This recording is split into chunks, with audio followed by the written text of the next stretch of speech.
59,600 SP. That was the amount of SP that Aaron had right now, and this was gained after the computer had completed checking for weaknesses in the 3 apps. I hope I can get all the answers when I'm done with this, thought Aaron while he was waiting for the emails and phone information to finish downloading. Thus, while he was still waiting for the download to complete, Aaron decided to move to Apple's iOS. Opening one of his virtual machines, he started the app after selecting Apple's iOS to be his next system to search. As the program started doing its things, he opened the system's shop in order to prepare for his plan, so that he would know how much he needed to collect for his next project. When he went to the technology section, an endlessly long list appeared before his eyes. Shop, Quantum Computing, Artificial General Intelligence, Fusion Energy, Nanotechnology, Universal Printer, Space Elevators, Anti-Aging Technology, Bioprinting, Terraforming Force Fields, Quantum Encryption. The list continued to go on with no apparent end, leaving him overwhelmed. But as he was gazing at the endless list, something finally clicked in his head. He needed to write everything by himself. For example, the last time when he bought the Bug Zapper program from the system had taught him how to make something like it, so he had to code it by himself, which took him days in front of a computer to complete it. The reason it took so long was that he needed to code every function from the start to the last one, using the current existing programming language, which was clearly very inefficient. The original Big Zapper program was written in a very advanced tech language, but when he had to rewrite it, he needed to write them using the current existing programming languages, taking a long time for him. So, he was now reminded that he was in need of an efficient programming language which he could use to program everything that he would learn from the system. The efficiency would not only save him time but also make him avoid many programming language weaknesses that were being discovered by his Bug Zapper day and night. It would also increase the efficiency of his programs, and because of that, it would also increase his program's efficiency. With that thought in mind, Aaron started searching for programming languages from the shop. And oh God, a list did it show: Arctron, a programming language designed for controlling drones and other autonomous vehicles in extreme environments, with features for real-time data processing and adaptive decision-making.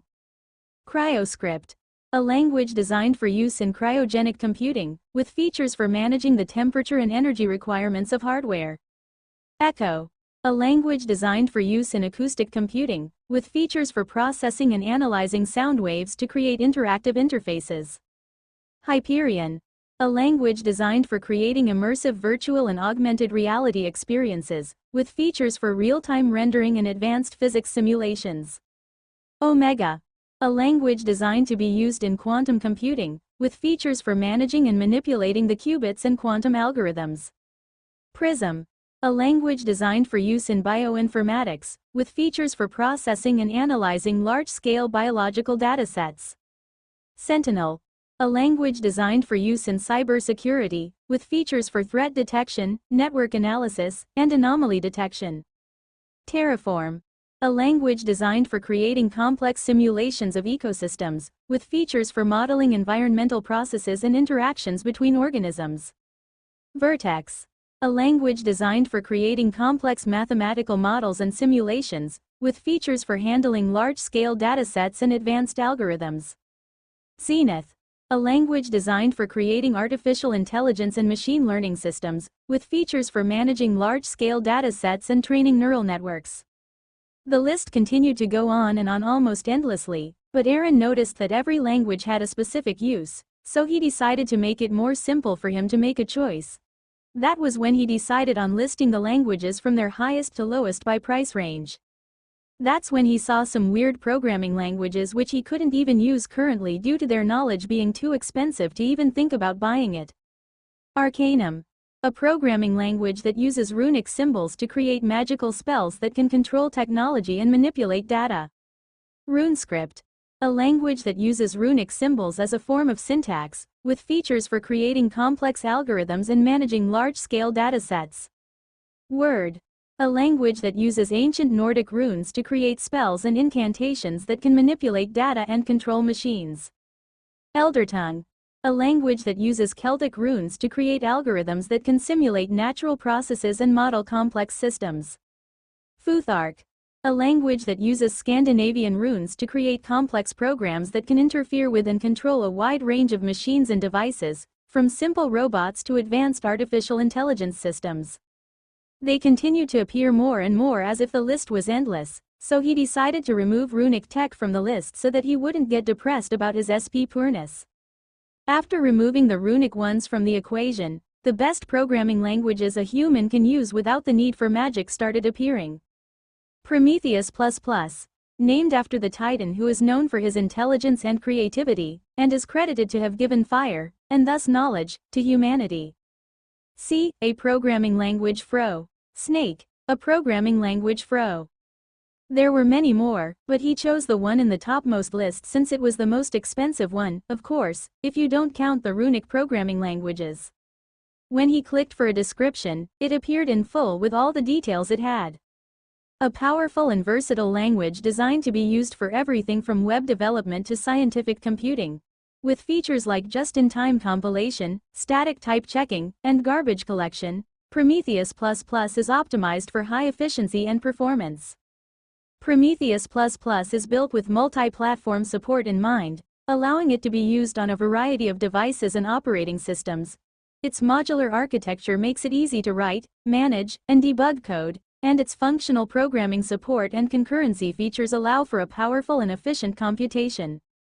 Prometheus++ is also designed with extensibility in mind, allowing developers to add new features and libraries as and when required. And with its compatibility with existing languages and frameworks, it's easy to integrate Prometheus++ with existing code and projects. Prometheus++'s clean and intuitive syntax makes it easy to learn, reducing the learning curve for developers. Whether you're building a web app, creating scientific simulations, or anything in between, Prometheus++ has the power and flexibility you need to get the job done efficiently and effectively. Price: $150,000. Aaron was quite surprised by the program's price. Given the benefits it provided, it was way too cheap. That was when he remembered that the system was there to help him.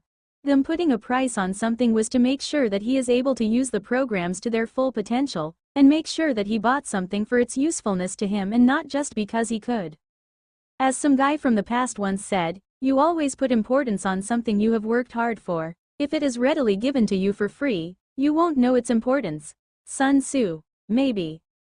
So the system is probably making something that will serve as his foundation for all of his future projects as a gift, or maybe the system deemed them useless enough to sell it cheap, but who knows.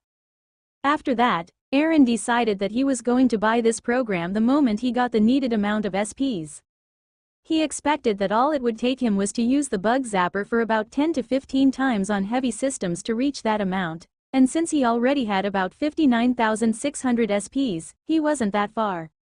After deciding on his next path, he closed the store and continued doing his work of reading through the emails that had already been downloaded by his computer. If he were to think of waiting until they were finished downloading, he would spend a few days doing absolutely nothing. So, he better start now and continue while they were being downloaded on the go. Currently, as he was reading the emails, Aaron noticed that most of them were normal conversations between colleagues, but some of them gave some spicy info, like how he once had hemorrhoids, which Aaron learned about in an email to his doctor. Aaron also found that the professor was also cheating on his wife with his secretary. That revelation came from a conversation between the professor and his current lover, the secretary. The reason they conversed using mail was because the guy wanted to avoid his wife catching him by snooping on his phone. Hence he used emails so that he doesn't get caught. Since she won't think of looking at his emails because who uses email for cheating, right? As for the reason he was cheating, it was because he felt emasculated. He was forced to take his wife's family name instead of the other way around. He got the job at his current university because she pulled some strings. That's why he was so eager to present his new discovery so that he could at least prove his worthiness to the point where he ended up missing a very simple mistake, which ended up with Aaron pointing it out and the professor's humiliation and his fucking up his graduation once and for all. Aaron was fuming with anger when he found out that all of this was just because of the chain of some fucked chain of events because the professor felt that his dick wasn't appreciated enough. How ridiculous. Although he was trembling with anger, Aaron knew that he had to calm himself down and continue reading the emails since he needed as much information as possible. Have you ever been in a situation where you got so angry that you strangely became calm? That was the situation Aaron found himself in. And this peculiarity was caused by what was before his eyes and he was currently reading. Secretary.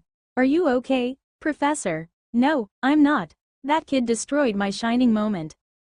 Secretary. So, are you not going to solve it and present it again? Professor. No, I can't do it now because my wife will need to invite those people again in a short time and this will make them annoyed by me. Secretary. So what's your plan next, Professor? Secretary. You said that was the only way for you to be accepted into her family. Professor. I will need to find another way for that. Secretary. Which is? Professor. It's not important right now. But first, I need to deal with that student who fucked my great moment. Secretary. Ooh, so what are going to do with him? Professor. I looked at his university information and it seems that he is graduating in 3 weeks. So, I'm going to mess with graduation. I'm going to make sure that he won't graduate from anywhere or even get a job in any reputable company. Secretary. Isn't that too harsh, Professor? No, I need to burn him to soothe my anger, or else I might go crazy. This was the conversation between the professor and the secretary he was cheating his wife with. After a week of investigation, here is what Aaron found out. The professor's insecurity caused him to want to stand on his own without his wife's support, hence the new invention. But when the day of the presentation came, he realized that it was his wife's prestige and her invitation that made all those reputable people in the technology business attend his presentation. He felt emasculated and wanted to vent it on someone. So, when he found out Aaron was sleeping during his presentation, he chose to vent his anger by watching the student embarrass himself. But when Aaron pointed out a dumb mistake he made, the professor even lost his last chance to prove himself in front of his wife's family. In other words, he felt dickless. So he decided to destroy Aaron's life because he blamed the student being the reason for his shame and thought that by destroying his life, he could feel less ashamed or know that there was someone else who was more miserable than him.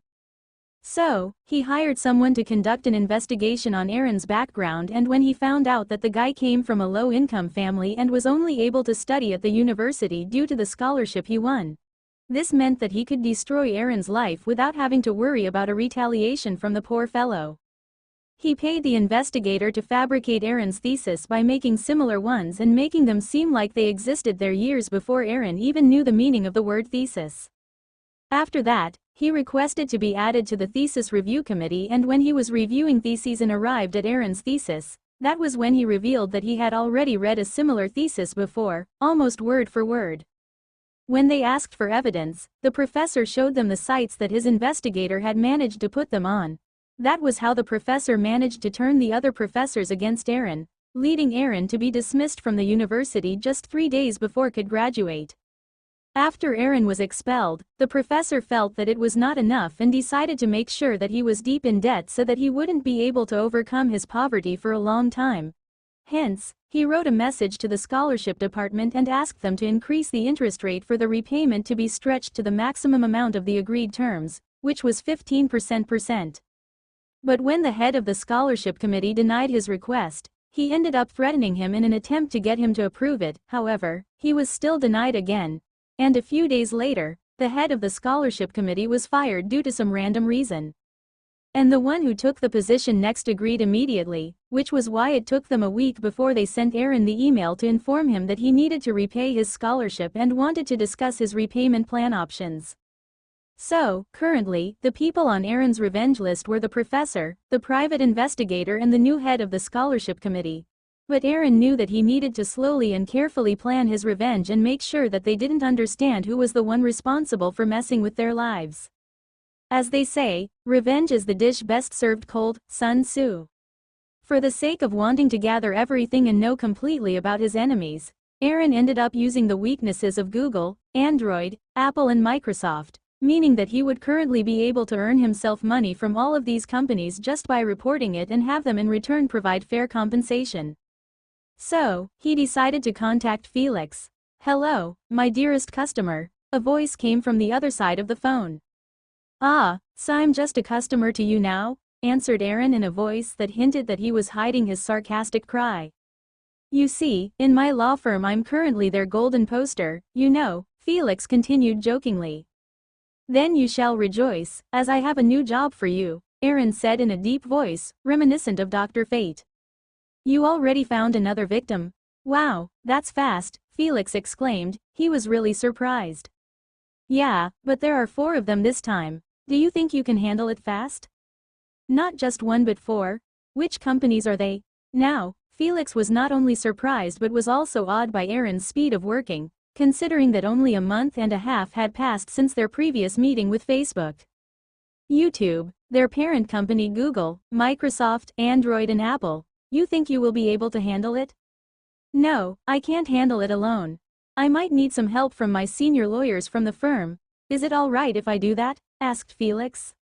You are my lawyer, so what is your advice? Asked Aaron. As your lawyer and friend, I advise you to allow me to seek help from my seniors. This will make the process faster and it might even make them pay a much higher compensation than our previous deal with Facebook, Felix explained, giving his reason. Okay, I will leave it up to you. When will you guys be able to finish it? Asked Aaron. It will take about 1 month to complete all of these companies if you want to have the best price, Felix assured. It's okay, you don't have to hurry. Just make sure that you get the best compensation you can, replied Aaron with the corner of his lips curving into a smile. Okay, I will. Inform me when you are done. Okay, talk to you later, Aaron replied, ending the call. With that done, Aaron started compiling the documents to provide to his lawyer when he visited him to collect them.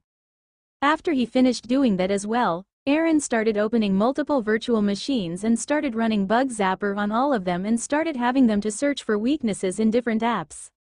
He was doing this in order to collect the necessary amount of points to buy Prometheus++ programming language, which he planned on using as the foundation of all of his future products. As the machine started doing its work, all that remained was for him to wait for his program to finish and earn him the points needed for buying the language for himself.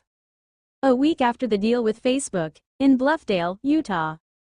The NSA's data center is located here, which was also one of the agency's newest and largest data centers. In the meeting room. So, what is the meeting about? It better be important, because I was preparing for another meeting with Mr. President to explain in more detail about what sort of harm that traitor Snowden did. This better be important, or else I'm sending you to the office of the Inspector General, said the head of the Special Source Operations Directorate Teresa H. Shea in frustration. She was still stressed regarding the betrayal of the former government contractor, Edward Snowden. She had to visit the White House for like 3 times in this week just to explain the fucking same thing, again and again, for fuck's sake. Ma'am, there seems to be a great decrease in the amount of data that is being received from the social media site, replied the presenter hastily, not to make her angrier. What? Explain in detail, what is the problem this time? Teresa asked. She had almost given up and wanted to resign, just as she was dealing with their biggest threat so far. She had already got another one coming. The data we were collecting from Facebook servers has decreased by about 95%, the employee started to explain in haste. This started occurring around 3 days ago. When we investigated, we found out that Facebook overhauled their entire app security and the data we managed to intercept is still heavily encrypted. So, you are saying that one of our largest sources of collecting intelligence has changed their security system to the one which we can't crack? Asked Teresa. Disbelief was written on her face.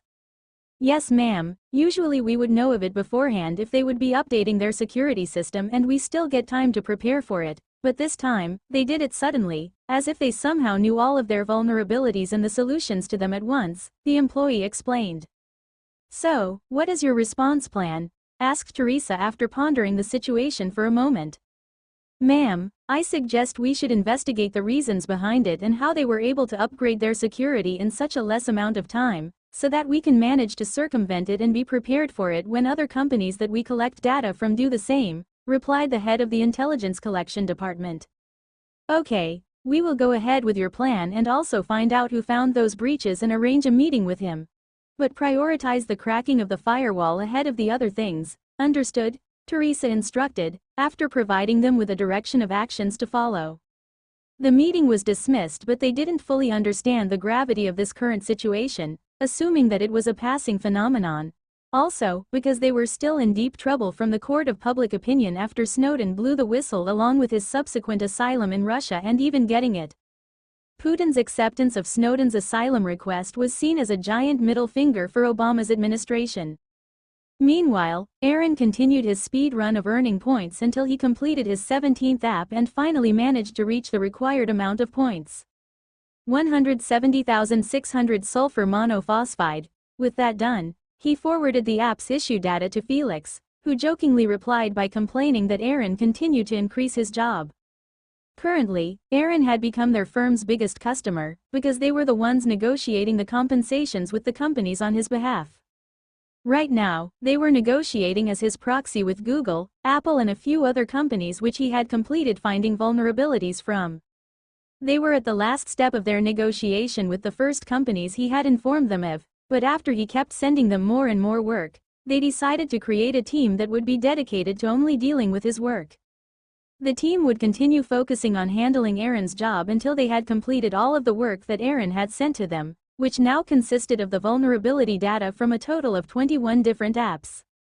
Since he already had a solution to these problems, this meant that they aimed to be negotiating for double the amount if the companies wanted to obtain the solution to the vulnerabilities, in order to be able to solve the multitudes of problems right away, without wasting too much time on solving the vast number of issues by themselves. With the required points earned, Aaron immediately entered the shop and pressed the buy button for the programming language Prometheus++. However, the moment he pressed on the buy, a notification he didn't expect appeared in front of him. Ding! Since the amount of information to be uploaded in your brain is too much, it is recommended that the user be in a lying position, as the probability of you fainting is 100%. Commence with the upload? Yes, no. After reading this notification from the system, Aaron immediately headed to his room after informing his mother that he would be going to sleep and not wait for him for dinner as he will be skipping it. When he entered his room, he found Henry, his younger brother, playing PS3. "Oh, why aren't you in your workroom?" Henry asked in surprise since he didn't expect Aaron to be out now. "Don't you have yours in your room?" asked Aaron instead of answering him while pointing at the console. "Mom said I'm using it too much, so she took it," Henry said in a complaining tone but also showing fear since he was afraid his brother might also forbid him from using his console. "Just make sure she doesn't catch you. Also, use headphones. I need to sleep." "Okay," Aaron instructed, shaking his head for a moment. "Yes, brother, I love you." Henry hugged him with joy and jumped with happiness. After their brief brotherly moment, Aaron went to his bed, lay down and pressed the yes button on the notification. The moment he pressed it, he immediately fainted and the system began downloading and assimilating the knowledge into his brain slowly so that it wouldn't cause him any harm. Also, since the system had managed to make Aaron fall into a short comatose state to prevent him from being harmed, it also decided to make use of this opportunity by recalibrating and upgrading all the parts of the systems that were in every part of his body and at the same time, complete the implementation that would finally grant Aaron access to runes. You can think of it as the system finishing the homework which it couldn't finish before. During the time when the system entered Aaron's body, it didn't have enough information about what it had entered into, so the system chose the option of only copying the function of the location they were located, as they were getting dispersed into every part of his body, and if they chose to randomly do so, they would have done him an irrecoverable damage. The main part of the system that was located in Aaron's brain started sending a request for information to its other parts in his body. When each of those parts received the request, they immediately responded to it and started sending the recorded information of their respective locations, which they had started the collection from the day they were assimilated to their specific locations. With that, the main system started receiving information it requested from every part of Aaron's body. After it had completely received the information, it started processing and analyzing it to the last of its details. And after that was done, it started simulating what would be the effect of the changes it was planning to implement on Aaron's body. After the simulation, it analyzed the results and studied what harms and benefits it would cause to Aaron's simulated body. Then, based on the results and reports, changed the plans to be implemented a little and repeated the simulation again and again. The simulation process was repeated for 1 octillion times until each simulation was used as a lesson to perfect and remove any negative effects that could cause harm to Aaron's body if it was to be implemented. After a few million quintillion simulations and making many minor changes to the plan, the system finally found the perfect way to implement the changes to Aaron's body without causing any harm to him. It then started to implement the changes by sending instructions as to what changes a part of the body had to change, by how much and in what ways. When those parts received the information, they immediately started following the instructions meticulously, with each of the changes underway without bringing any harm to Aaron. If anyone was capable of observing what was really going on in Aaron's body, they would notice that structures that appeared similar to blood vessels were being formed. However, the strange thing about them was that they were golden in color and they were also empty, devoid of anything in them. These golden vessels continued to be formed all over his body, yet at the same time, following a part that was parallel to all of the blood vessels, as it was using the blood vessels as a guiding map to reach and cover every inch of Aaron's body. As the changes reached to his heart, it started beating faster than usual while it was being covered by a shimmering golden light. The golden light gradually started getting dimmer as it served as ink for the writing of runic letters which were even smaller than atoms. These minuscule letters started forming runic sentences and started to cover the entirety of his heart. Though I don't take you guys as stupid people, but you have to imagine the number of runic lines that needed to be written in order to cover his whole heart while the runic letters were the size of an atom. So let's put it this way. An adult heart measures about 12 centimeters in length and 8 to 9 centimeters in width at the broadest part.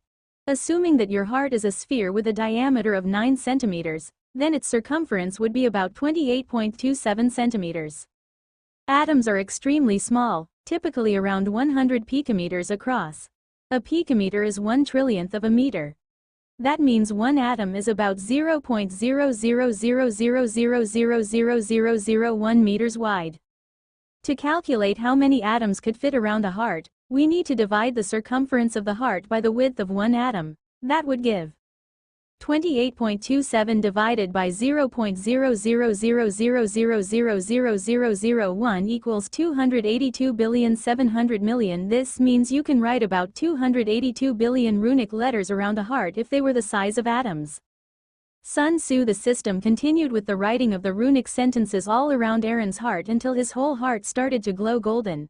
However, that lasted only for a short period of time, before it returned to its normal color.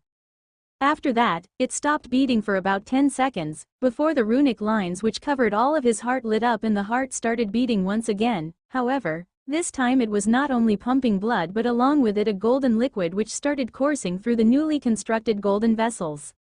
The liquid continued to pour out of the heart and continued filling the golden vessels until they were full. Then the heart stopped generating this liquid, returning to its regular function of pumping blood. However, this time the golden liquid was also being pumped just like how normal blood was being pumped by the heart. These 282 billion runic letters that were forming complex equations and runic sentences around Aaron's heart were acting as the heart for this golden liquid.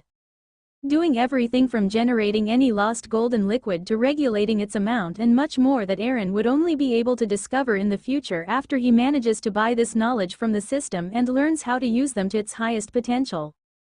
Currently, we don't even know the name of the golden liquid. We can only consider it as a fancy but useless golden liquid until the system decides to reveal its true nature. Although the golden liquid wasn't active, it slowly continued to strengthen every single part it passed through.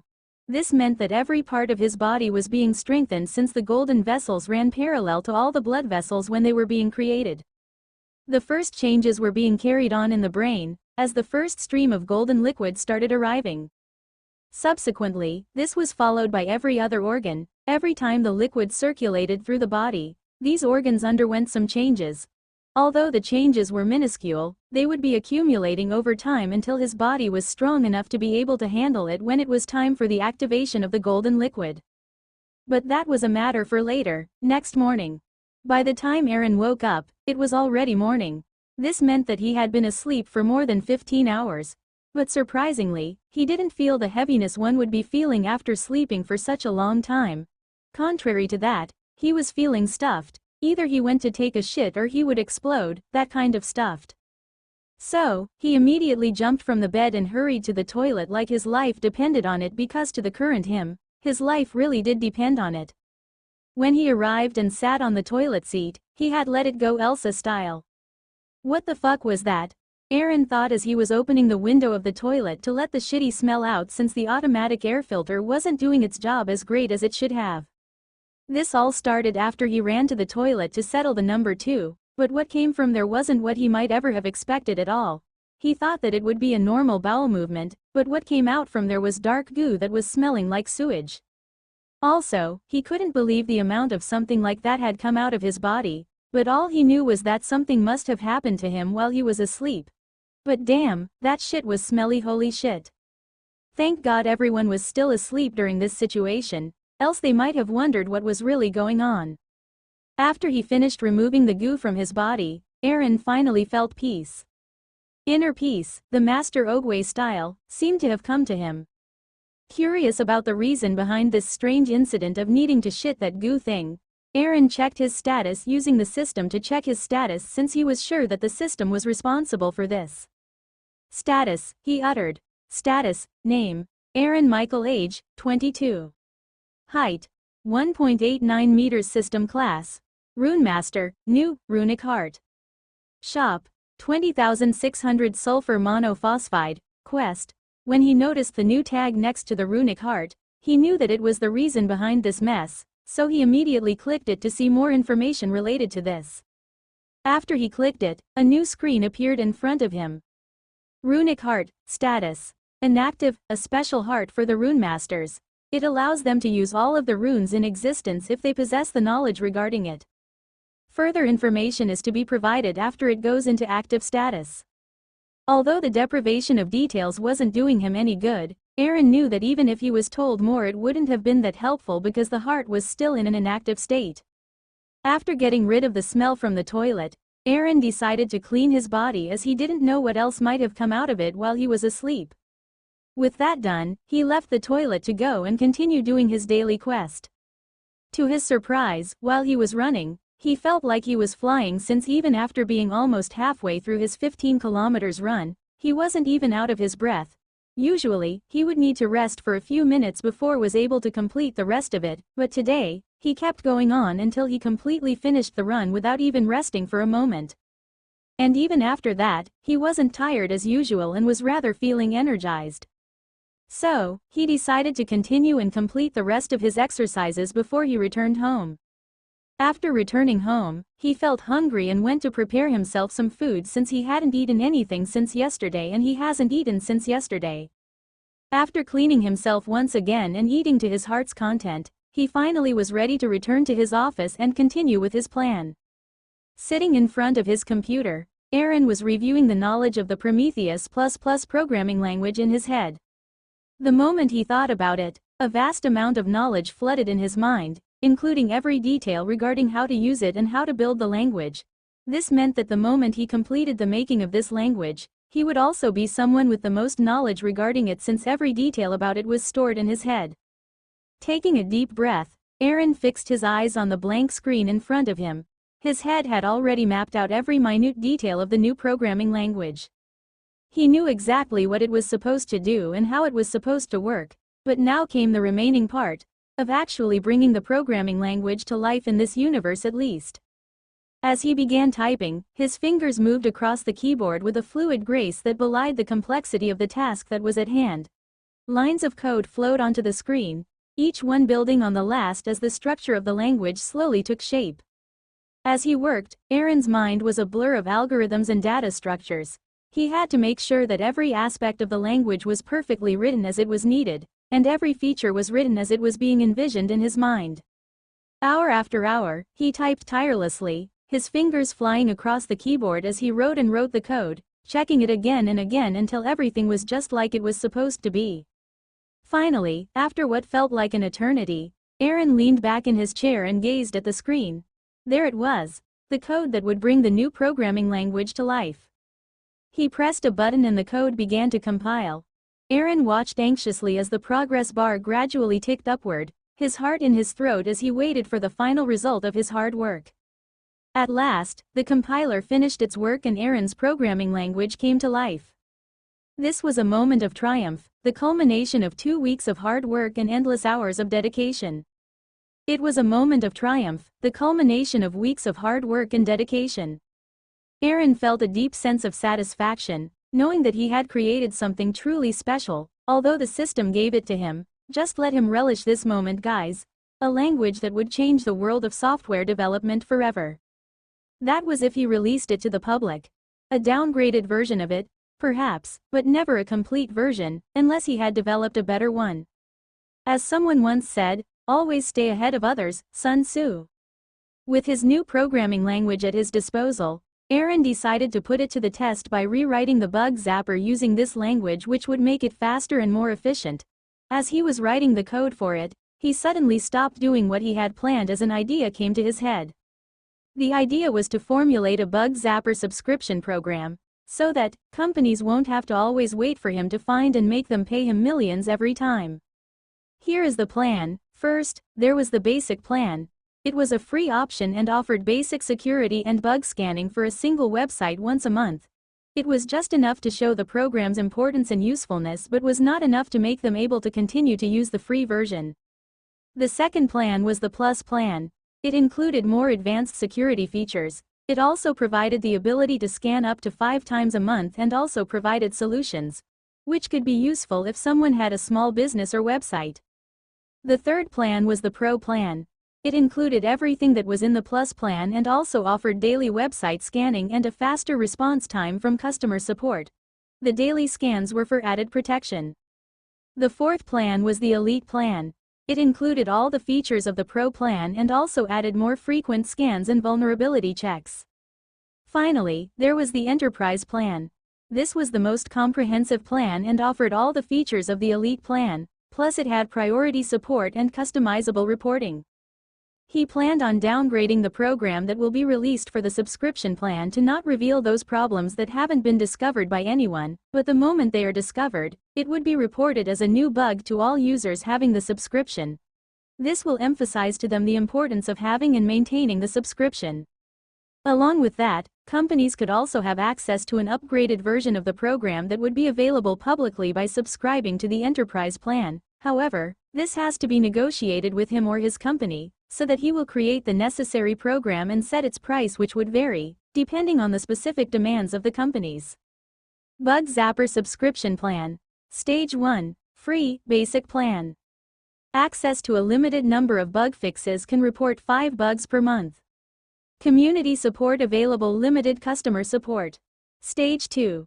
Starter -$25 per month, access to more bug fixes than the free plan. Can report 25 bugs per month, priority customer support.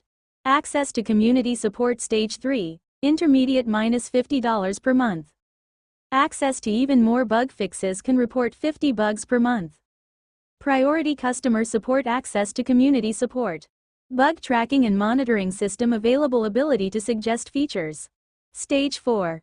Advanced -$75 per month, access to all bug fixes. Ability to report unlimited bugs per month, dedicated customer support. Access to community support, bug tracking and monitoring system available. Ability to suggest features, early access to new features and updates. Stage 5. Enterprise. Custom pricing. Starts at $1,000, increases based on their needs. Customizable plan based on the company's requirements. Dedicated customer support, access to community support. Bug tracking and monitoring system available, ability to suggest features. Early access to new features and updates. Customizable bug reporting system. Customizable analytics and reporting tools. After Aaron finished making the program for subscription, he was reminded that this new version of Bug Zapper would also need someone to oversee it. This realization led him to think that he needed to establish a company if he wanted to manage the software in his place. This would also help him generate SPs. Still, it will not be a very good amount. Aaron had learned it the hard way after he tried to earn enough SPs to buy the programming language. As the app count increased, the SP he was earning continued to diminish. After he had scanned through the 10th app for vulnerabilities, the number of SPs gained dropped by half, and after the 20th, it continued dropping by half of the SPs he had got from the 11th to 19th scan. From this, he hypothesized that this would continue until he would only be earning 1 SP with every scan. Although it may seem modest, how many websites do you think exist in the current world? This means that although the amount of SP earned will be small, The sheer quantity of websites in existence will be compensating for it. Aaron's current plan revolved around making the Big Zapper popular enough for every website in the world to use it at least once a month. The aim was to emphasize the program's significance in bolstering website security, thus encouraging every site owner to experiment with it at least once. This kind of approach would mean that he will be able to earn 1 SP every single time someone uses his program. AFK to the death. While he was perfecting his business strategy and designing the company's inaugural products, Aaron's phone buzzed, displaying Felix's name on the screen. "Hello, long time no talk?" After picking up the phone, Aaron greeted him and started the conversation. "You gave us so much work that I barely had time to catch my breath, let alone time to think of contacting others in the past month," Felix replied, complaining in a happy tone. "So, why did you call me?" Aaron inquired. "I just wanted to inform you that our negotiations with the various companies have been concluded and the payment will be fully transferred to you once the taxes and everything else is paid," Felix reported. "Finally, it took you guys very long," Aaron continued, feigning his annoyance. "Well, you gave us too much work, so we even had to make a dedicated team to handle your work. But considering the generous amount of money you had paid to us, we can't really complain anyway," Felix laughed as he replied. "So, how much will I actually receive after all the taxes and your payment is taken care of?" Aaron pressed. "You'll find out when we send it to you, but be ready for a surprise." Felix's teasing voice came from the other side of the phone as he tried playing mischief, wanting to frustrate Aaron as much as he could to vent out for the work he made them do. "If you don't spill the beans, I'm hanging up the phone," Aaron threatened playfully. Crap. Just after Aaron finished voicing his threat, Felix immediately responded by ending the call to make his statement. "Fuck, he got me," Aaron thought as he put the phone aside and continued to do his work as he eagerly waited for the money to start raining in his account. 5 days later, the comprehensive payment along with the spreadsheet detailing the allocations arrived to him.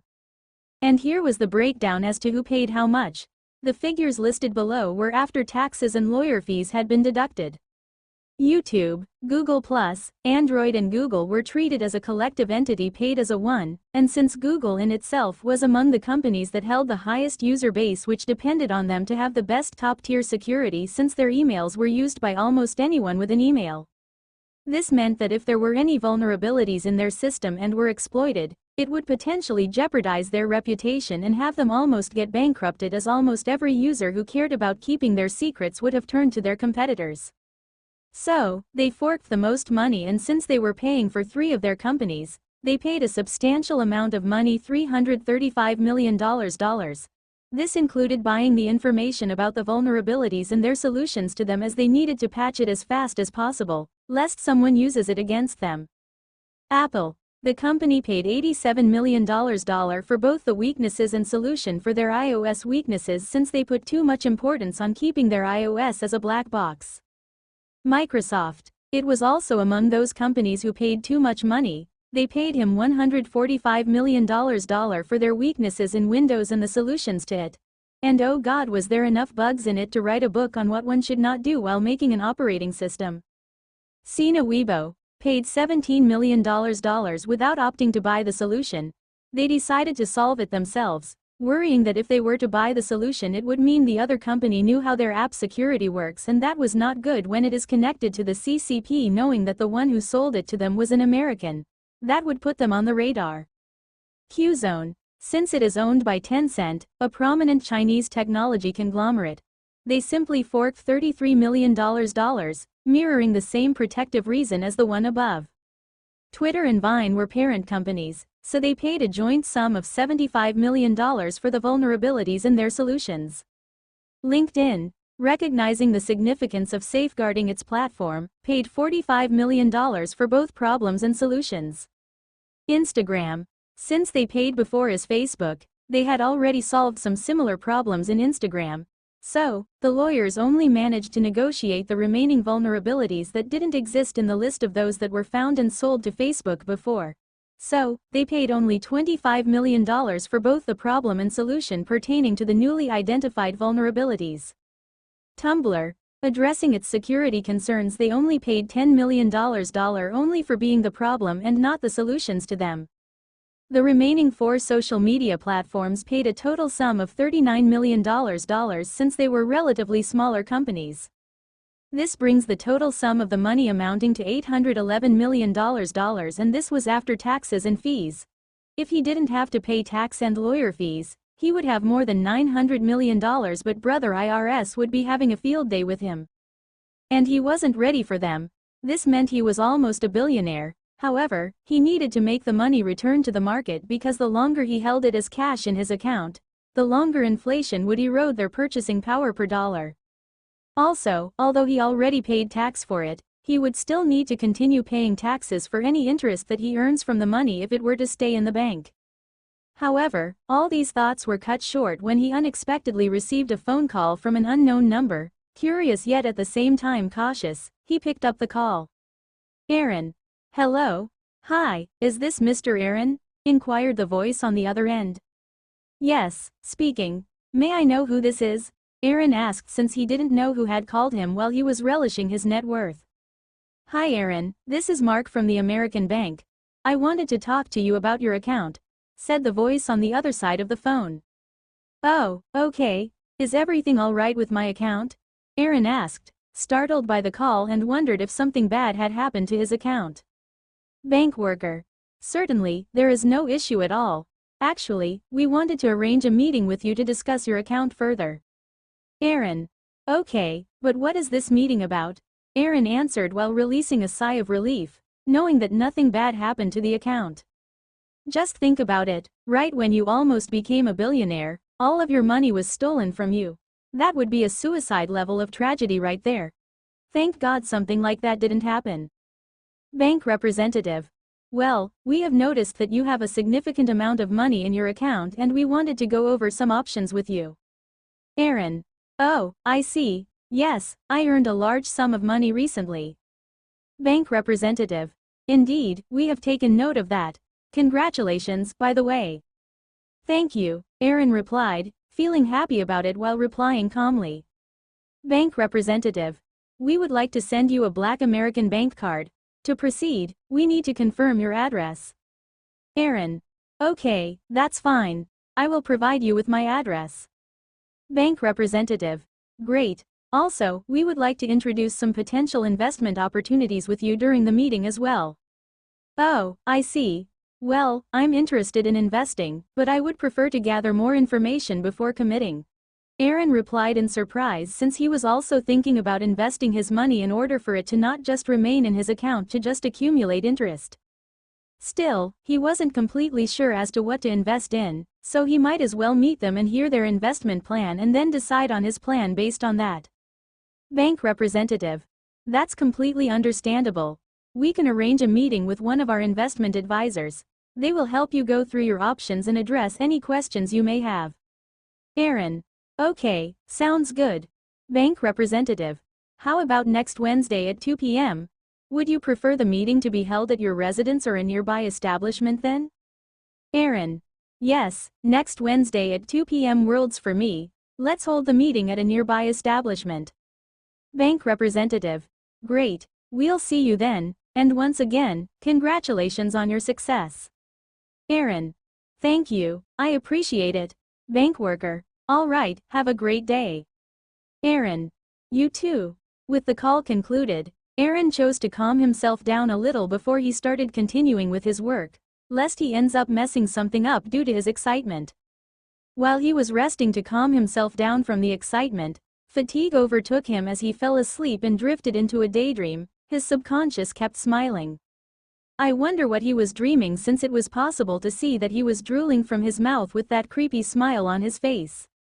1 week before Aaron received his payment, while the payments were set to arrive in a week, the negotiations had been concluded 2 weeks earlier. As a result, almost all the companies spent a week patching up their program's weaknesses. This means that someone's everyday day-to-day life has been messed up during this week.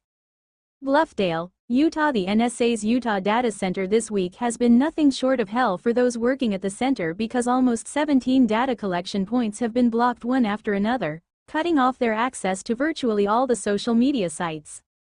This development wasn't particularly good since certain departments heavily relied on collecting and analyzing data from these platforms.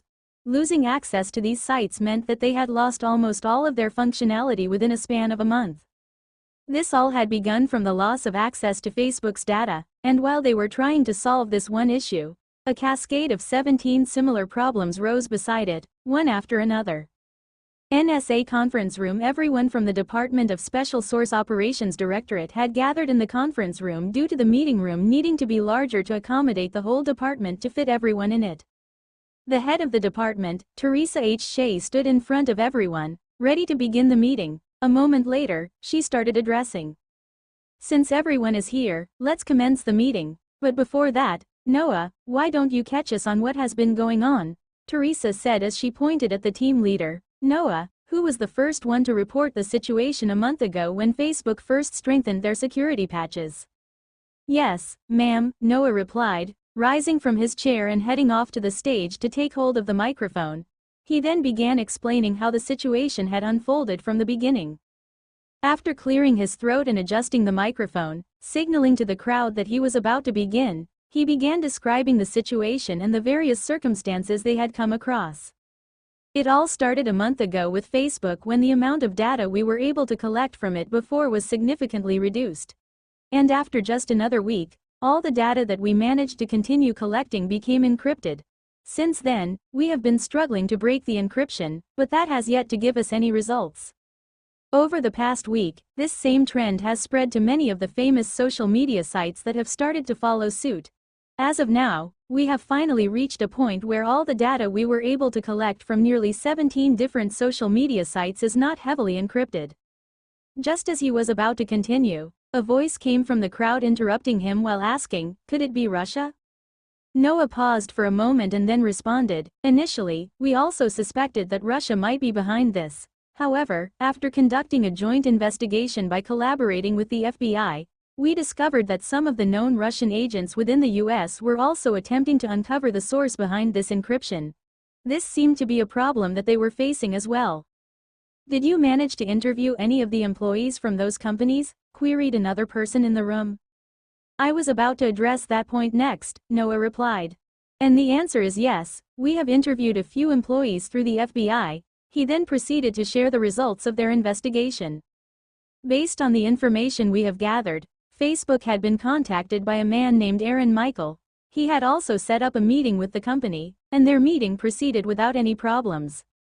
And when they further investigated his background after their meeting, they discovered that Aaron was a former Columbia University student in his final year. Noah paused to catch a breath before continuing.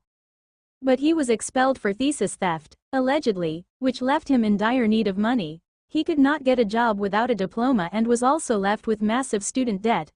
This prompted him to turn to bug hunting, which he discovered that he was remarkably good at. So, he is not a spy? Someone inquired. Yep, that's correct. Our investigation suggests that he is American, as are his parents. There is no criminal record and nothing that can indicate him being a sleeper agent either. And after having interviews with the remaining companies that are in similar situations, our estimation is that he has earned more than $900 million from his activities. With that, Noah concluded his report. The revelation left the people in the room stunned. It was difficult to fathom how one person could earn such immense wealth in such a short period of time, barely a month, without even diving into any illegal activities. Then Noah began addressing the questions from the audience, providing them as much information as he possibly could. Upon concluding his explanation and answering almost all of their questions, he returned to his seat and waited for the head of their department to give them a direction they would set to follow. Now that everyone is updated, let's proceed with our meeting, said Teresa. The meeting continued for a little longer, with some individuals sharing their ideas on how they should move forward, while others were more focused on making strategies that would allow them to crack the encryption, which induced utilizing the powerful supercomputer on the campus. So our next course of action is to break the encryption within the next month. If we aren't able to achieve that, we will need to arrange a meeting with Aaron. Meeting dismissed, Teresa announced after giving them the next steps to follow before dismissing them and then calling Noah. Yes, ma'am, replied Noah as he answered her call. Noah, instruct the FBI to continue keeping an eye on this Aaron. If foreign agents try to harm him, the FBI should take him into their custody. Understand? Teresa's tone was serious. Yes, ma'am, Noah replied immediately before ending the call to communicate with the FBI. A week after receiving his payment, Aaron spent most of the past week optimizing Bug Zapper to be prepared for consumer use, as he was planning for it to become his SP farm. After he finished dealing with these optimizations, Aaron turned his attention to naming the company that would be used to oversee the consumer rollout. Realizing that the name of a company has to be memorable, he decided to draw his inspiration from Greek mythology. Initially, he had thought of going with Prometheus, but the problem he faced was the fact that the name was already taken by his programming language, and it would also prove to be difficult for people to pronounce it. Instead, he settled with Gaia. In Greek mythology, Gaia is the goddess of the earth. She is often viewed as the mother of all life. She is associated with fertility, agriculture, and harvest. According to the myth, Gaia emerged from the chaos at the dawn of time and gave birth to Uranus, the god of the skies and the mountains. She is also considered to be the mother of the Titans, the Cyclops, and numerous other creatures in Greek lore. Gaia is often depicted as a nurturing figure who offers sustenance and protection to all living things on Earth. The reason Aaron chose this name was because he envisioned this company to be a mother figure to his upcoming business ventures, which he might take. And since this will be his inaugural company, he decided to go with this very name. Gaia Technologies. With the company name now set, Aaron faced uncertainty about the next steps he should be following since this was his first time establishing a company, and so, he decided to call his friend and ask for guidance from him regarding it. After the call, Aaron realized that starting a company was a really complicated endeavor, so he dumped all that work upon his friend to solve it for him, and since he was their law firm's highest-paying client, they were more than willing to handle the intricacies for him. From what Felix told him, Aaron understood that the guy would need only about a week to complete all necessary things and make sure everything was in place without any mistakes. Next, Aaron embarked on a journey on a hunt for a CEO for his company. Realizing that he wasn't knowledgeable about bossiness, he knew that he needed someone who majored in it so that the said person could look after his company. He contacted Sarah, who held a major in business management. Aaron wasn't that arrogant to want to be a CEO of a company without having any knowledge about business, as that could lead to disastrous outcomes, akin to the story of Theranos. "Aaron, you finally remembered that I exist, huh?" A voice came from the other side. "At least I called you. Why didn't you do it by yourself if you wanted to talk?" "I'm busy, you know, unlike you, who has been lazing himself at home. Anyway, let's stop this banter. Otherwise, we will continue to argue until tomorrow." Aaron suggested calling for a truce, or they might really continue this banter until tomorrow. "So, why did you call? Do you need money? Just say it," replied Sarah. "Not that.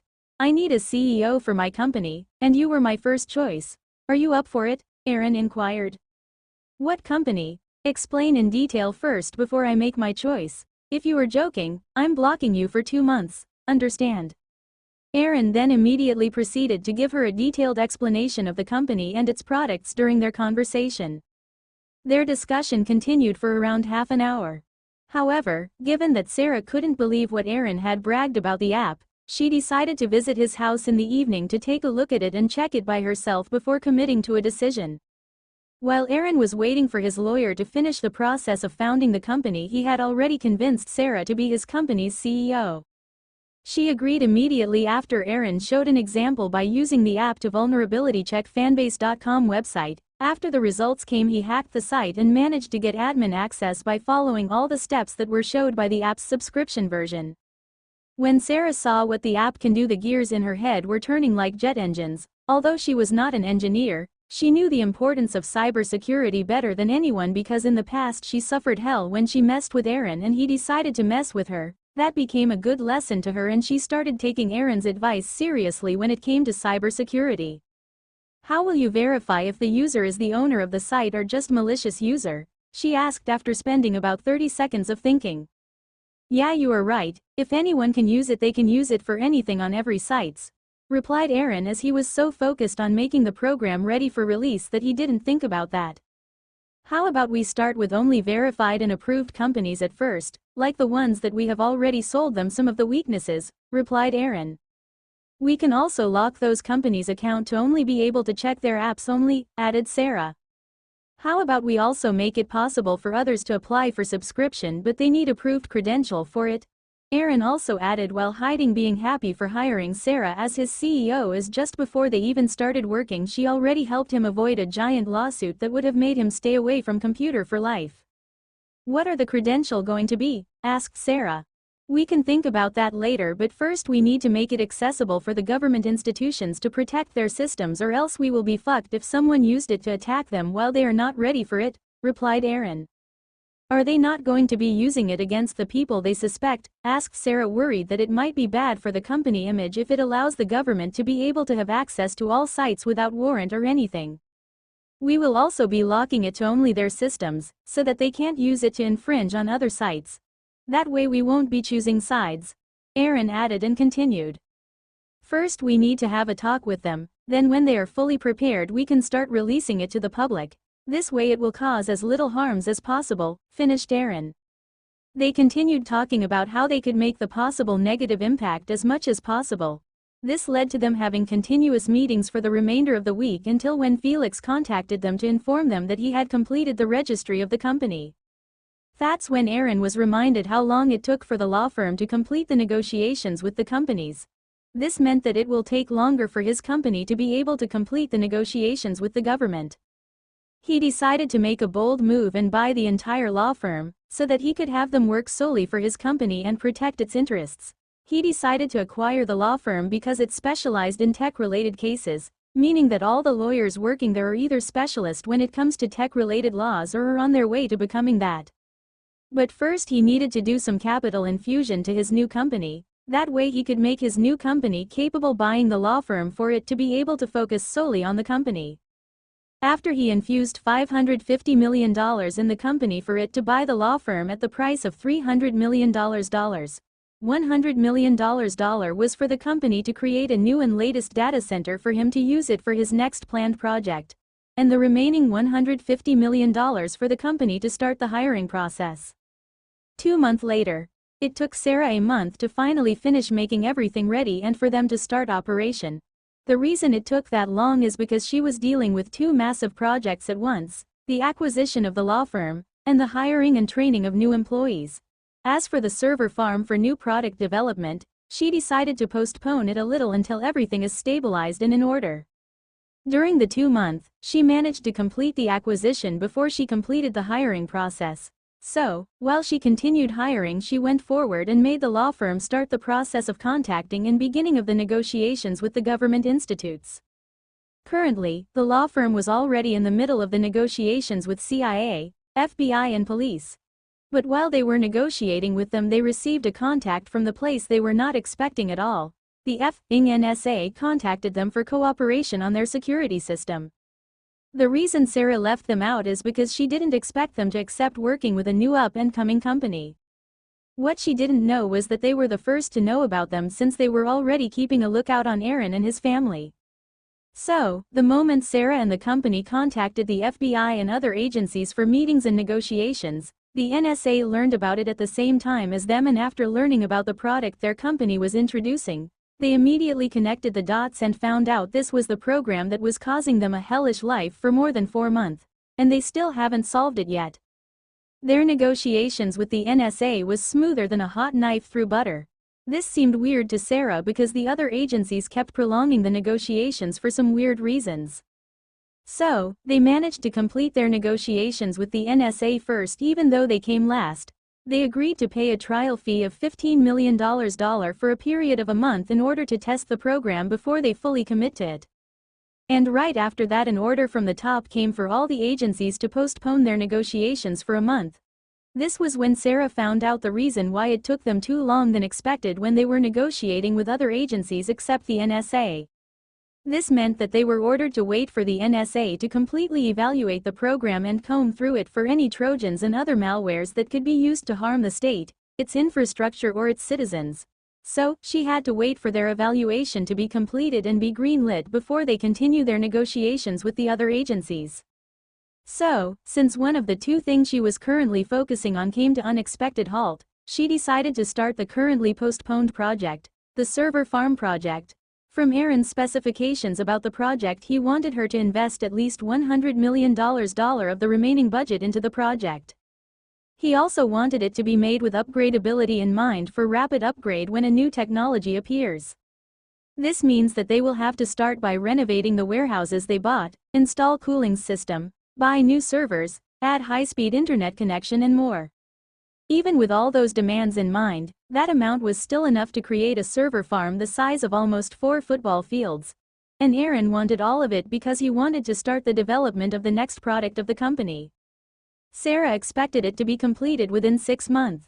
While all these were happening behind the scenes, Aaron was currently spending time with his younger brother on the playing field. His was with his brother and without his parent because they went on a date after a very long time.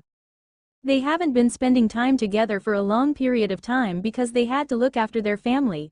Since his mother got pregnant on him while his parent were 20 years, they had to start working while they were young. This meant that they haven't spent a romantic time together after the kids were born, and now because he became rich and they don't have to work anymore, they were on a journey to rekindle their love. Looks like I'm going to have a new brother or sister in a few years. Aaron smiled as he thought about a new brother or sister. It didn't seem like it was that far away anyway, as now his parents were going everywhere together. Their happy faces have also returned and they seem to enjoy their lives now better than before. For the one who said money doesn't buy happiness, it seems like they just didn't have enough of it, Sun Tzu. Thought the Rob watching him play. Let's see how you will handle the difficulties coming your way. The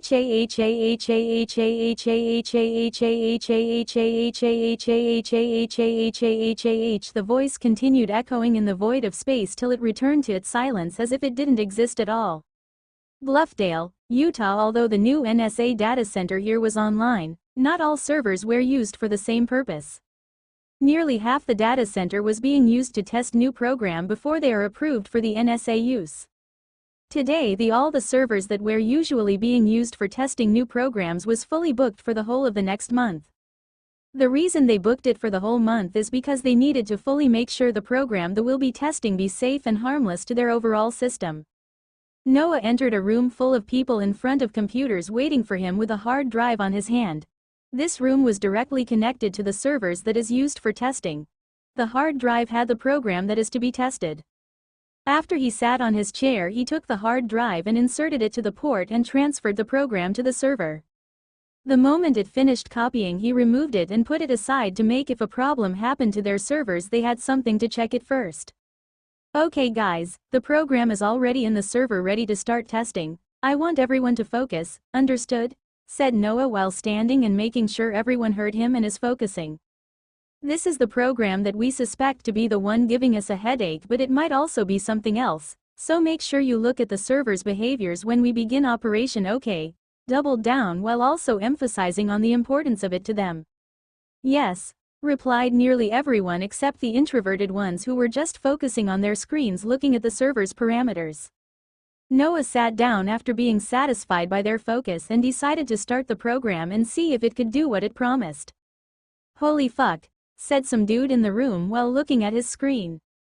Because what was happening is nothing they expected a program to behave at all. The moment the program started, it took control of the entire server and it started scrutinizing all the programs in the server's programs. The bug zapper started checking all the program in the servers for their weaknesses. Although they could stop it from working, but since they were testing it, they decided to let it do its thing while monitoring whatever the server is experiencing.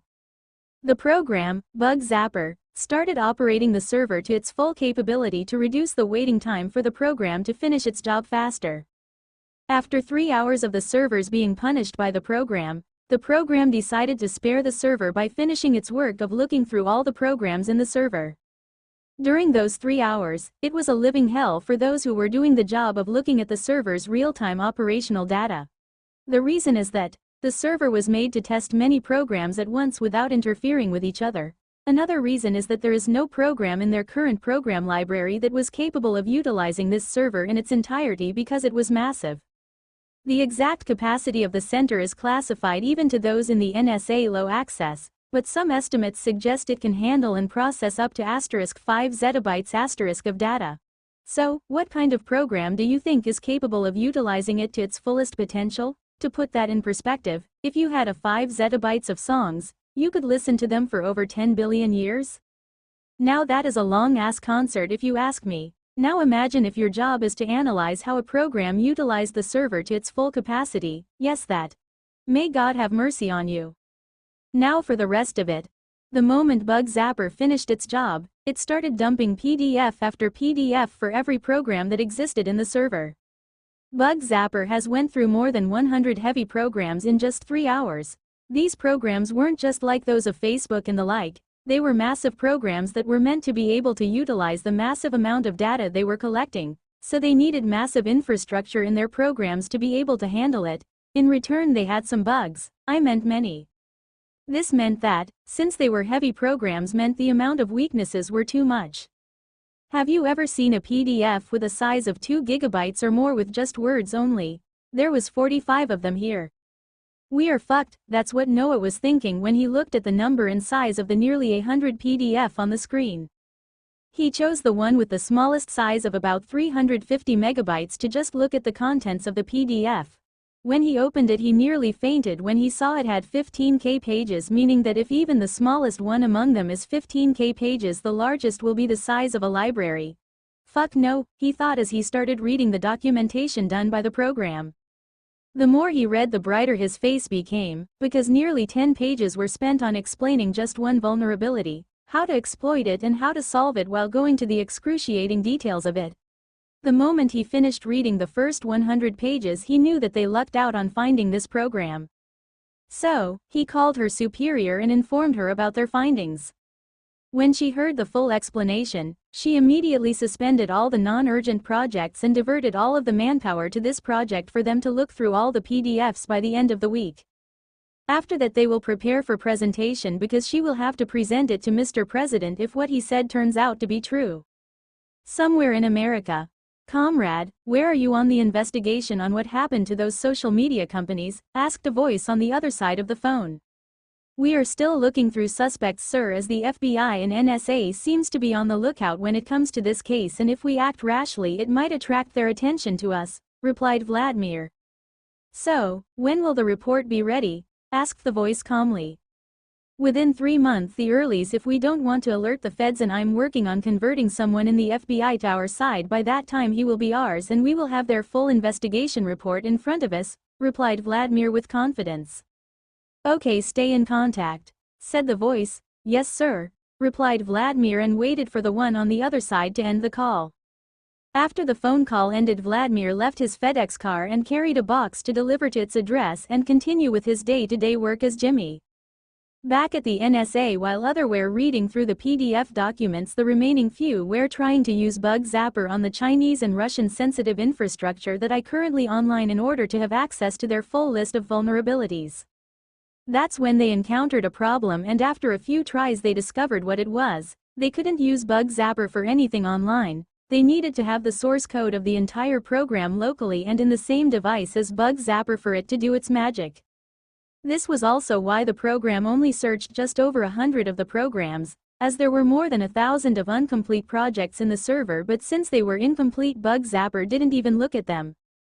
This was the answer Aaron came up after his talk with Sarah on how to prevent people using it as a tool to hack other people's programs and systems. While the original Bug Zapper could do its magic without having to be in the same device and only needing just the internet connection, the one that he was going to release commercially, which an example of it is in the NSA's hand, can't, making it a tad more difficult to exploit the program to harm others. That was one of the many new harm prevention measures he implemented into the commercial program. This can also be used as an advertisement method to reduce the fear of companies having their websites being breached by everyone, and if a breach happened nonetheless, it can also be used to help narrow down the suspects in a much easier fashion than if it could be done through online from the other side of the globe. And since they didn't know about the existence of the original, more powerful, version, they can't force him to give it to them. This will help Aaron by reducing the scrutiny he will receive from the government if they thought that is all they could get from him. And also, since the program was written using the Prometheus++, it will take them discovering the language to be able to hack it, and even if they discovered the language they will have to pass through the robust security measures Aaron put throughout the way to get access the divine scripture, source code. 2 weeks later. White House. In the Oval Room, the National Security Committee was in a meeting to hear about the findings of their investigation on the app. Usually things such as these are handled by their respective departments, and if the respective department project needed something outside their operative jurisdiction, they all just have to settle it between them. But today's meeting was set due to the insistence of the DNI director, as he said it was capable of changing one of the branches in their current warfare. Hence the meeting was settled. Sir, after our short testing of the app, we managed to discover more than 1 million weaknesses on the current NSA systems and programs in our test servers, said James Clapper, Director of National Intelligence, who is also the head of intelligence community. He received a report and presentation from the NSA and he deemed it important for the national security of their country. When we installed the program in our test servers, it started looking at the weaknesses of all the programs in the servers, and after that it listed them, showed us how to find them and how to solve them. We followed the explanation of the program to the last letter, and after that we failed to hack even the less secure program we had. If we implement it through the military, and all our government online infrastructure could secure without having to worry about Russian, Chinese and other countries' hacking attempts, meaning we can focus on only developing programs without having to put too much time on the security of it, we can just run it through the bug zapper and it will show us its weaknesses, and if we close them it will be secure enough, meaning we can redirect the funding to the development of other things. Finished his explanation while others were listening attentively. Have you tried to see if we could use it to hack adversary nations? Asked Obama after digesting the information given to him. When we tried that, the program couldn't do it because it needed the source code of the program to do it, so we can't use it for offensive purposes, unless we have the complete source code of the program we wanted to do it, replied the James. How fast and how much do we need to implement it to all our sensitive infrastructure? Asked Chuck Hagel, Secretary of Defense. We estimate that it will take about 2 months, but for the price of the program we need to negotiate with the company that made the program.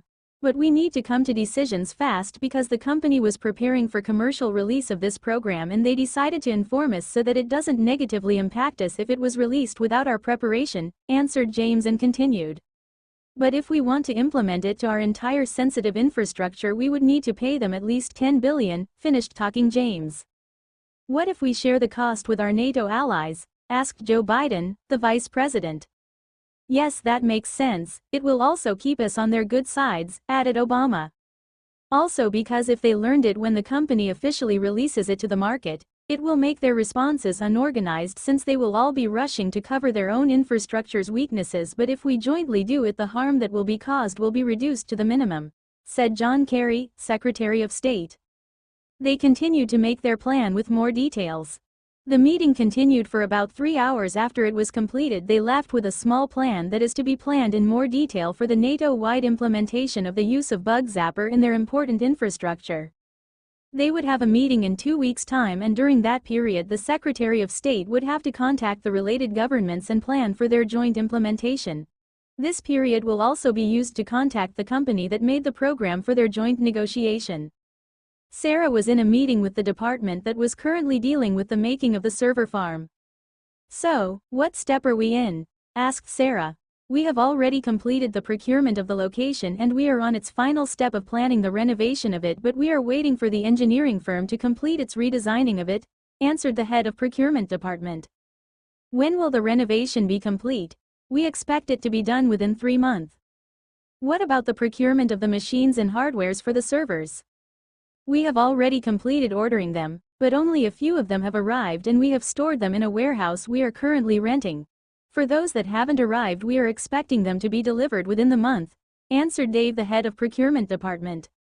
Sarah listened while shaking her head in acknowledgement, then she turned to the head of human resources. What about hiring? Is it going as planned? She asked. We are currently having problems when it comes to hiring experienced workers, since we don't have any positive reputation or any product in the industries, replied the head of HR. For now, just focus on hiring graduates that we can teach. We will start getting the experienced one when we release our program to the market, replied Sarah by giving directions to the head of our.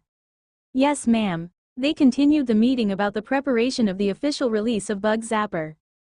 On August 19, NATO held a closed-door meeting in Brussels, the reason for which remains unknown to the public. The meeting was attended by high-level officials from NATO member countries, including the United States, United Kingdom, France, and Germany, among others. Speculation ran rampant in the media and among international observers about the purpose of the meeting, with many suggesting that it may have been related to a developing crisis or security threat. However, NATO officials refused to comment on the nature of the discussions or the reason for the meeting's secrecy, leading to further speculation and uncertainty. Despite the lack of information, many in the international community expressed concern about the closed-door nature of the meeting, with some criticizing NATO for potentially undermining its commitment to transparency and democratic principles. However, others argued that in certain situations, confidentiality may be necessary to facilitate frank and open discussions among high-level officials. Ultimately, the true reason for the meeting remained shrouded in mystery, leaving many to wonder what was discussed behind closed doors and what implications it may have had for NATO and the international community as a whole. This was the article that was released by the New York Times a week after the meeting in the Oval Office. This showed the efficiency of the Secretary of State, as usually thing like these meeting takes about a month to coordinate and prepare, but since he said it was of utmost importance, they managed to expedite the meeting day to just a week later. During the meeting, the American representative explained about the program. This was one of the best endorsement a company could ever want. But while these meetings were happening, Sarah and the company were still clueless about the agenda of the meeting, and they were still waiting for the NSA's evaluation. The reason the government didn't inform them is because they wanted to have the joint agreement of the procurement of the program before they informed them. This means they will also be met with unexpected situation and be unprepared, making the government have a chance to secure a better deal due to their unpreparedness. But this was just a bullshit idea, since the company could just postpone the negotiations due to the suddenness of it anyway. The meeting ended with the country's joint agreement for a group procurement of the program, but they also wanted to make the company nerf the version of the one that will be released for the public. This was due to them wanting to have an edge when it comes to infrastructure security by making the enemy or non-friendly countries use the commercially available version of the system. But by wanting to make the company agree into doing this, they came to an agreement of increase the amount they are willing to fork out. After about a week of the closed-door meetings, they returned to their respective countries and began preparing for the implementation of the program after they come to an agreement with Gaia Technologies. The company continued completing their available tasks while expecting an answer from the NSA about whether they will continue with the negotiation or not. After about a month of waiting for the NSA to complete their review of the app, they finally replied, but the reply was nothing expected at all, although it was a positive one. The email informed them that they have passed the assessment and they will be returning to the negotiation table, but they will be negotiating not as America but as NATO. So, they gave them a week of preparation time to prepare for the negotiations. When Sarah read the email, she was happy that they passed the assessment, although she was sure they will, but she also felt the pressure of negotiating such a big contract for the first time. So, she decided to attend the meeting, but she will not be the head negotiator, that will be taken by the law firm. She will be a spectator and only agree to the deal if they come to an agreement. They must come to an agreement, else they will be forced by the government to do so, and she didn't want it to reach that place. While the company was preparing for their meeting with the NATO team, Aaron was finally ready to exact his revenge. He was currently in his workroom sitting in front of his computer ready to begin enacting his revenge. Let's see if you will have the same proud look if you lose everything you proud yourself having, was what he was thinking as he began to type in his computer, beginning the first steps of making the professor's life a living misery. He first began by hacking the university's news bulletin. When he gained admin privilege of the site, he started publishing the professor's misdeed, from him receiving bribe, writing recommendation letter to making rich kids pass, and many more. He also added corresponding evidence to make the announcement foolproof.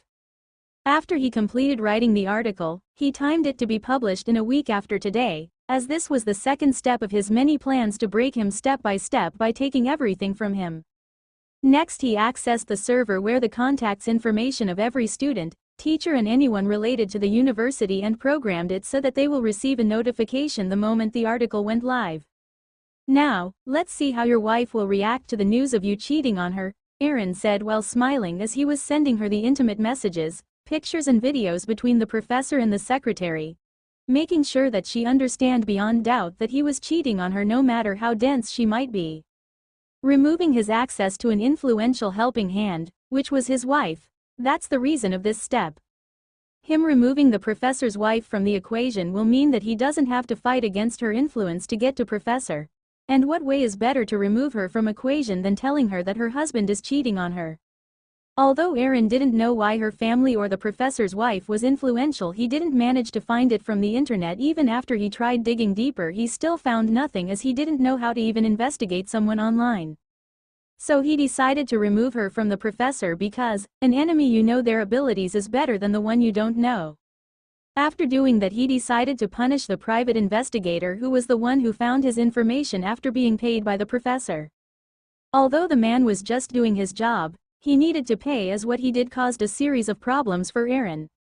He went to the private investigator's website, and after he gained access, he deleted all of the company's business data, emails and every bit of data they had on their servers and their backups, making it so they will only have the information only if they had it offline somewhere.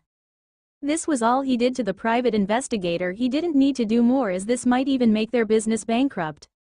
Now the only one who remained was the new scholarship head, who approved his maximum interest rate in his payment. He planned to deal with him after he moved to the second stage of the professor's revenge. After he finished doing that, he returned to his normal job as he was waiting for his plan to move. Just as he was about to start working on increasing the security measure to bug Zapper after he was inspired from hacking the sites, someone opened the door and spoke to him, making him stop his work. "Brother, can you take me to the supermarket?" is what his younger brother Henry asked. Aaron turned to him and asked, "For what?" "I need some material for my homework." "Isn't Mother at home?" asked Aaron, trying to push the job to his mother. "Mom went out with Dad again today," replied Henry. "Again?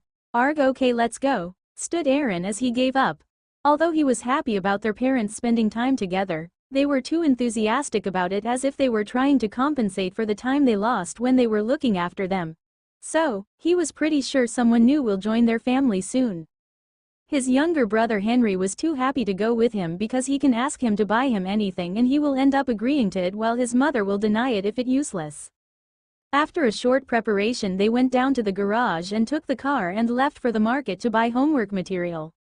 A week after Sarah and the company was informed about the meeting with NATO representatives, the day finally arrived and they could be seen sitting in a conference where each side of the long table was taken by each of them. "Welcome, we really didn't expect the situation to escalate this much," said Sarah as she started the meeting with small talks. "When the US called for an emergency meeting with the NATO members, we also didn't know that there was something this detrimental to our security being prepared for public release," replied the representative of NATO. Showing a little bit of displeasure, but he managed to hide it faster before many of the people in the room noticed it.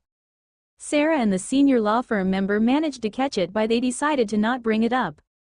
"We would have moved to other allied countries after we implemented it with the US government. By then we would have someone to point as an example, making it easier to persuade your countries, but who knew that the government became our salesperson," said Sarah. She was smiling, feeling happy that the government saved them a lot of time. "Now let's get to the main topic, shall we?" said the senior member of the law firm, as he knew if he let them continue to divert the main topic they might cause some problems before they even begin the negotiations. "Yes, the faster we come to an agreement, the faster we can implement it," agreed the NATO representative and continued. "So, after being informed by the US government, we as NATO came to an agreement of buying the right to the program as a group and paying it as one entity for the countries involved. Also, we would like to request for the public version of the program to be less powerful than the one we will receive. As for the price, it can be negotiated if the above conditions are agreed." Sarah shook her head after hearing their demands and replied, "Nerfing the program is technically impossible for now, as the program is a black box technology. It was created using machine learning, meaning it taught itself, so we don't know how it works as we are still trying to dissect it." Or that is what Aaron told her to tell them if they asked for the same thing. Aaron wanted it to remain the same because he didn't want any country to have any advantage, as it may lead to him being put in danger if they ended up pursuing the original version, meaning the current version, if they release a nerfed version to the public. "As for you paying as a single entity, it's not a problem as long as you factor in the amount of courtiers that will be using the program under the single payment. Meaning we will count every NATO member as a customer and price them according to their infrastructure and add it up to come up with a single price, but since you are our first customer we will give you a 20% discount for it, added the senior lawyer from the company law firm. So have you done calculating the estimated amount? Asked the NATO representative. After we factored in everything including the discount, the amount comes to $10.5 billion, answered the lawyer. But that price was bullshit. There was no discount in the first place. Every country was expected to pay about $375 million if you divide it by NATO member, 28. But if it was a standalone price the US would have had to cough about $2.5 billion for it.